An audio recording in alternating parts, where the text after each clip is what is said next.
കേരളത്തിൽ real estate മേഖലയിൽ ജോലി സാധ്യതകളുണ്ടോ?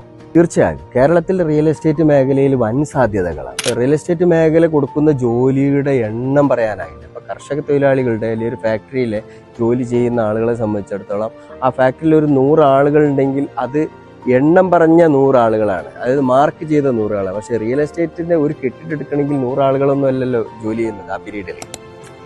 ഈ തുടക്കത്തിൽ തൊട്ടിട്ട് ഭൂമിയുടെ തറക്കല്ലിടുന്നത് തൊട്ടിട്ട് പിന്നെ പ്ലാസ്റ്ററിങ്, കല്ലിന്റെ പടവ്, വൈദ്യുതി, പ്ലംബിങ്, പിന്നെ അതുപോലെ ടൈൽസ് ഇടുന്നത്, പെയിന്റിങ് വർക്കുകൾ, പിന്നെ എല്ലാം അതിന്റെ പിന്നെ ഇന്റീരിയർ വർക്കുകൾ, എല്ലാറ്റിലും എത്ര തൊഴിലാളികൾ, എത്ര കുടുംബങ്ങളാണ് ജീവിച്ചു പോരുന്നത് യഥാർത്ഥത്തിൽ.